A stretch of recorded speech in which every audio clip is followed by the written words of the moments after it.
Hi hello നമസ്കാരം വിനീസ് കിച്ചണിലേക്ക് എല്ലാവർക്കും സ്വാഗതം. അപ്പോൾ നമ്മൾ വീണ്ടും വിയന്ന വാർത്തകൾ തുടരുകയാണ്. നമ്മൾ റൂമിൽ നിന്ന് നമ്മൾ ഇറങ്ങിയിട്ട് നേരെ ഒപ്പേറയുടെ അവിടേക്കാണ് കാർ എടുത്തിട്ട് വന്നത്. അപ്പോൾ ഇപ്പോൾ ഞങ്ങൾ പോയ സമയത്ത് ഒപ്പേറ ഉള്ളിലേക്ക് പോകണത് കുറച്ച് റെസ്ട്രിക്ഷൻസ് ആയിരുന്നു. എന്താ കാര്യം വെച്ചാൽ ടൂർ ഉണ്ടെങ്കിൽ മാത്രമേ ഉള്ളിലേക്ക് പോകാൻ പാടുള്ളൂ എന്ന് പറഞ്ഞു. നമുക്കാണെങ്കിൽ അത്രയും സമയം ഇല്ല താനും.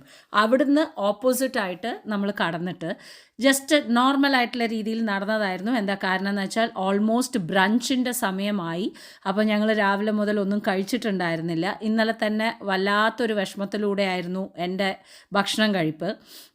അതുകൊണ്ട് തന്നെ നമ്മൾ അടുത്തുള്ള ഒരു ഇറ്റാലിയൻ റെസ്റ്റോറൻറ്റിലേക്കാണ് കയറിയത്. പറയാതിരിക്കാൻ വയ്യ, അറിയാതെ കയറിയതാണെങ്കിലും one of the best Italian restaurant എന്ന് വേണമെങ്കിൽ ഞാനിതിന് പറയും. എന്താ ഒത്തൻറ്റിക് ഫ്ലേവർ, എന്താ അവരുടെ ആ ഒരു എന്താണ് പറയുക, നമുക്ക് ആ ഒരു ഫുൾ പോർഷനൊക്കെ ഞാൻ ജീവിതത്തിൽ ഇറ്റാലിയൻ ഒന്നും ഒരു ഫുൾ പോർഷൻ കഴിച്ചിട്ടില്ല. ഞങ്ങളെല്ലാവരും അവർക്ക് ഇഷ്ടമുള്ളത് വാങ്ങിയത് ഫുൾ പോർഷൻ കഴിച്ചു എന്ന് വേണമെങ്കിൽ പറയാം കേട്ടോ. അത്രയ്ക്ക് super. So far the best Italian ആ ഒരു ഒത്തൻറ്റിക് ഫ്ലേവറോട് കൂടിയിട്ട്. അപ്പോൾ നിങ്ങൾ ആ ഒരു വലിയ പോർഷൻ നമ്മളെപ്പോഴും പറയാറുണ്ട്, ഭയങ്കര വലിയ പോർഷനാണ്. ബട്ട് ഒരു ഒത്തൻറ്റിക് ആയിട്ടുള്ള ഇറ്റാലിയൻ ഇഷ്ടപ്പെടുന്ന ആൾക്കാരാണെന്നുണ്ടെങ്കിൽ if you come to Vienna opera ഹൗസിൻ്റെ ജസ്റ്റ് ആ ഒരു റോഡ് ക്രോസ് ചെയ്തിട്ട് വരുന്ന സമയത്ത് there is a restaurant called, what is this called? Saint Sebastian, right? Sebastiani Cafe. They are also called as Sebastiani Cafe. Restaurant San Carlo എന്നുള്ള പേരിലാണ് അത് അറിയപ്പെടുന്നത്.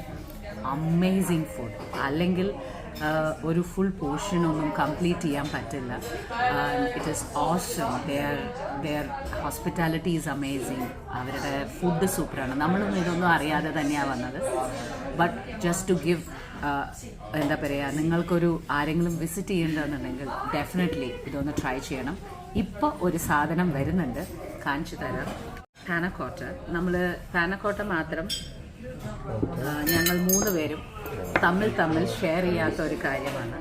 ബിക്കോസ് എപ്പോഴും ഒരെണ്ണം വാങ്ങിയ അടിയാണ്. So straight Italian പാനക്കോട്ട.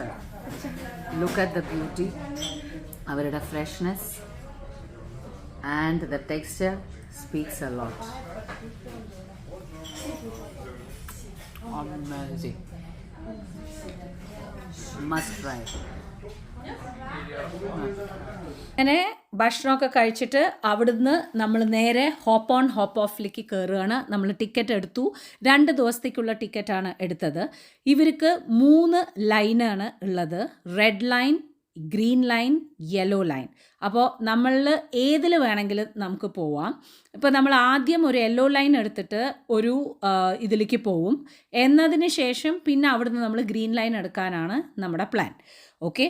അപ്പോൾ അവിടെ നിന്നപ്പോൾ നമ്മുടെ ഇന്ത്യൻ എംബസിയാണ് കണ്ടത്.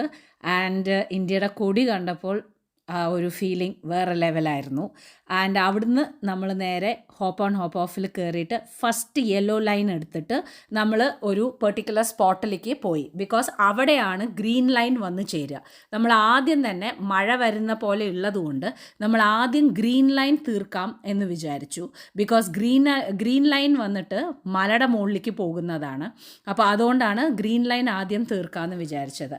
അപ്പോൾ നമ്മൾ വിയന്നയുടെ പ്രത്യേകത ഞാൻ മനസ്സിലാക്കിയിടത്തോളം എന്താണെന്ന് വെച്ചാൽ, പഴയ ഹംഗറി പോലെ തന്നെ പഴയ ബിൽഡിങ്സ് ഉണ്ട്, പഴയ മോണമെൻറ്റ്സ് ഉണ്ട്, എല്ലാം ഉണ്ടെങ്കിലും Vienna is A mix of modern and ആ ഒരു കൾച്ചർ മെയിൻറ്റെയിൻ ചെയ്ത് പോകുന്ന രീതിയിലാണ്.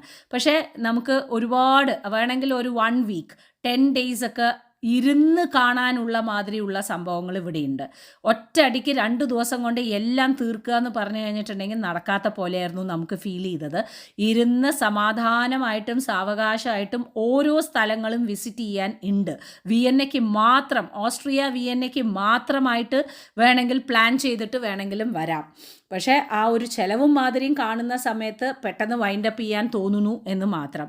മ്യൂസിയംസ് ആയിക്കോട്ടെ, അവരുടെ ആ ഹോസ്പിറ്റൽസ് ആയിക്കോട്ടെ, ഇല്ലെങ്കിൽ അല്ലെങ്കിൽ അതൊരു ലൈബ്രറി ആയിക്കോട്ടെ, ആ ഒരു എല്ലാ ഡിസ്ക്രിപ്ഷനോട് കൂടിയിട്ട് നമ്മൾ ഹോപ്പ് ഓൺ ഹോപ്പ് ഓഫിൽ നമ്മൾ ഇയർ പ്ലഗ് ഇടുന്ന സമയത്ത് അവരുടെ ആ ഹിസ്റ്ററിയോട് കൂടിയിട്ട് കേൾക്കുന്ന സമയത്ത് നമുക്ക് പലതും നമുക്ക് കാണാൻ പറ്റും, കേൾക്കാൻ പറ്റും.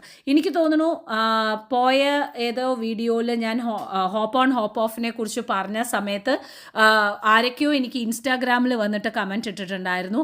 ലൈക്ക് വിനി പറഞ്ഞതിന് ശേഷമാണ് നമുക്കത് അറിയുന്നത്. ഹോപ്പ് ഓൺ ഹോപ്പ് ഓഫിൽ കയറിക്കഴിഞ്ഞാൽ ഒരുപാട് നമുക്ക് കവർ ചെയ്യാൻ പറ്റുമെന്നുള്ളത്, വേണ്ട സ്ഥലങ്ങളിലേക്ക് മാത്രം ഇറങ്ങിയാൽ മതി എന്നുള്ളത് വിനി പറഞ്ഞപ്പോഴാണ് അറിഞ്ഞത്. ഇനി അടുത്ത മുതൽ ഞങ്ങളിങ്ങനെ പോകുന്ന സമയത്ത് ഞങ്ങൾ ഹോപ്പ് ഓൺ ഹോപ്പ് ഓഫ് തന്നെയാണ് എടുക്കാൻ പോകുന്നത്, ഒരിക്കലും ഇതിനെക്കുറിച്ച് ചിന്തിച്ചില്ല എന്ന് പറഞ്ഞു. അവിടുന്ന് നമ്മളൊരു സ്റ്റോപ്പ്, ശരിക്കും പറഞ്ഞു കഴിഞ്ഞാൽ ഈ ഒരു സ്റ്റോപ്പിലാണ് ഗ്രീൻ ലൈൻ വരുന്നത്.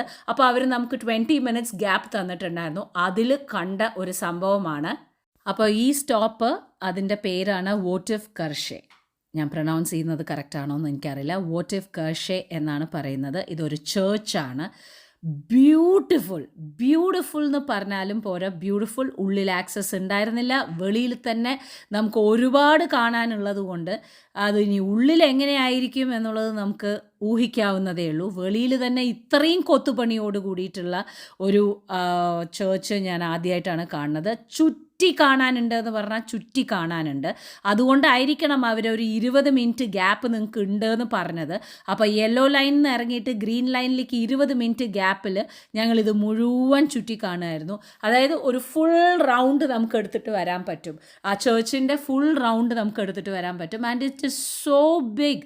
ശരിക്കും വല്ല വലുപ്പമുള്ള ഒരിത്. ഒരുപാട് വാതിലൊക്കെ ഉണ്ടായിരുന്നു. ശരിക്കും എപ്പോഴാണ് ഇത് തുറക്കണതെന്നുള്ളത് നമുക്ക് മനസ്സിലായില്ല. അങ്ങനെ 20 minute കഴിഞ്ഞപ്പോൾ നമ്മുടെ ഗ്രീൻ ലൈൻ വന്നു. ആ ബസ്സിൽ അതേ ഹോപ്പ് ഓൺ ഹോപ്പ് ഓഫ് തന്നെ കേട്ടോ. അപ്പോൾ ആ ഗ്രീൻ ലൈനിൽ കയറിയിട്ട് നമ്മുടെ യാത്ര മലയുടെ അവിടേക്കാണ്. അതെന്ത് കാണാനാണ്? നമ്മൾ ക്രോസ് ചെയ്യുന്നത് വില്ലേജാണ്. ഒരു വില്ലേജിലേക്കാണ് നമ്മൾ പോകുന്നത്. വൈൻ വില്ലേജ് എന്നാണ് ഇതിനെ അറിയപ്പെടുന്നത്. ഇത് ഓരോ വീടുകളുടെ ബാക്കിലും മുന്തിരിങ്ങ തോട്ടങ്ങളാണ്. ഇവിടെ ഫ്രഷ് വൈൻ ഉണ്ടാക്കുന്നുണ്ട്. ആൻഡ് ഇവിടെ അതിൻ്റെ ആ ഒരു ഒരുപാട് തരം വൈനുകൾ ഇവിടെ ഉണ്ടാക്കുന്ന ഒരു വില്ലേജാണ്. ഞാൻ കണ്ണേട്ടനോട് പറഞ്ഞു, ശരിക്കും പറഞ്ഞു കഴിഞ്ഞാൽ വേറെ വല്ലവിടെയും താമസിക്കുന്നതിനെക്കാട്ടിലും ഇവിടെയുള്ള ഇതേമാതിരി നമ്മുടെ ഹോട്ടൽ അപ്പാർട്ട്മെൻറ്റ് വല്ലതും ഉണ്ടെന്നുണ്ടെങ്കിൽ എടുക്കുകയായിരുന്നു നല്ല ഭംഗിയെന്ന്. ബിക്കോസ് അത്ര ചെറിയൊരു വില്ലേജ് ആയിരുന്നു. എന്നാലോ ആൾക്കാരായിക്കോട്ടെ, അതിൻ്റെ ഉള്ളിൽ എല്ലാം ഉണ്ട്. ഒരു വില്ലേജ്, ആ ഗ്രാമത്തിൻ്റെ ഉള്ളിൽ എല്ലാം നിങ്ങൾക്ക് കാണാൻ പറ്റും. ഒരു പെട്രോൾ സ്റ്റേഷനും ഒരു സ്കൂളും ഒരു ആസ്പത്രിയും എല്ലാം ഉണ്ട്. എല്ലാവരുടെ മെയിനായിട്ടുള്ള വരുമാനം എന്ന് നോക്കുകയാണെന്നുണ്ടെന്നുണ്ടെങ്കിൽ ഇത് മാത്രമാണ്, വൈൻ മാത്രമാണ്. ആ വൈൻ യാർഡ്സ് ആണ് നമ്മളിങ്ങനെ ഫുള്ളായിട്ട്, ആ തോട്ടമാണ് നമ്മൾ കണ്ടുപോയിക്കൊണ്ടിരിക്കുക. ഈ നമ്മൾ കാപ്പിയും തേയിലത്തോട്ടമൊക്കെ കണ്ടിട്ട് ഇങ്ങനെ പോയില്ലേ, അതുപോലെ ചുരങ്ങൾ കയറിയിട്ട് ഇങ്ങനെ പോകുന്ന ആ ഒരു രീതി. അത് രാവിലെ നേരത്ത് ഇങ്ങനെ നല്ല മഞ്ഞും മഴ ഇപ്പം വരുമോ പിന്നെ വരുമോ എന്നുള്ള അറിയാത്തൊരു അന്തരീക്ഷവും എല്ലാം കൂടിയായിട്ട് സൂപ്പർബ്. ശരിക്കും പറഞ്ഞാൽ ഈ ഒരു തീരുമാനം സൂപ്പർ തീരുമാനമായിരുന്നു.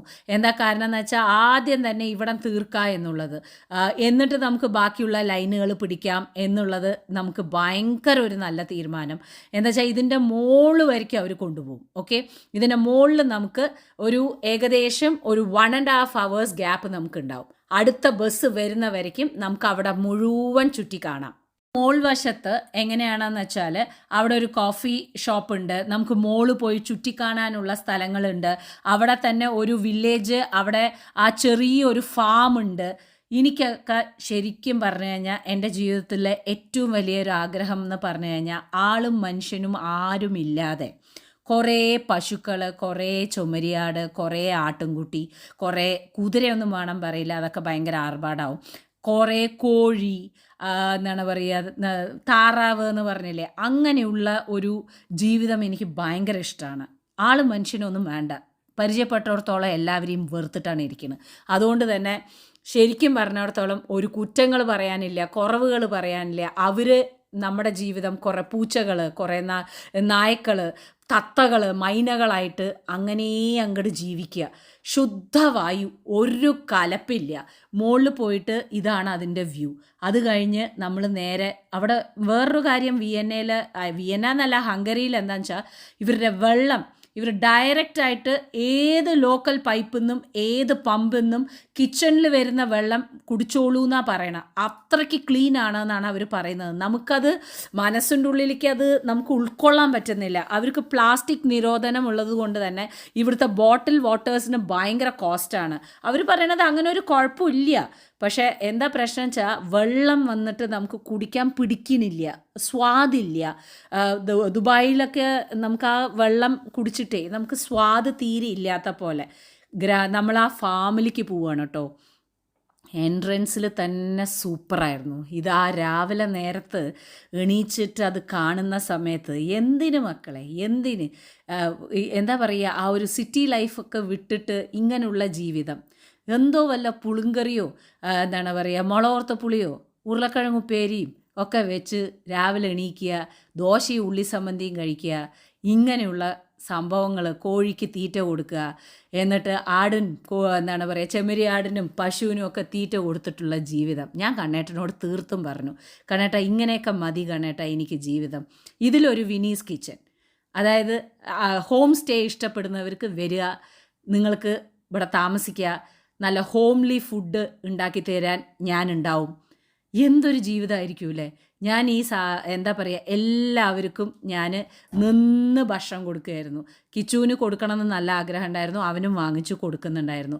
ഓരോരുത്തർക്കും ഞാൻ ഭക്ഷണം കൊടുത്തുകൊണ്ടിരിക്കുകയായിരുന്നു. എന്താ വെച്ചാൽ എനിക്കിത് ഭയങ്കര ഇഷ്ടമാണ്. എനിക്ക് ചെറുപ്പം മുതലേ ഇഷ്ടമാണ് ആട്, പൂച്ച, പശു എന്ന് പറഞ്ഞു കഴിഞ്ഞാൽ. അങ്ങനെ ഒരു ഗ്രാമത്തോട് കൂടിയിട്ട് ആ ഒരു സർക്കംസ്റ്റൻസിൽ ജീവിക്കുന്ന സമയത്തുണ്ടല്ലോ ഒന്നും ആലോചിക്കേണ്ട ആവശ്യമില്ല എന്ന്.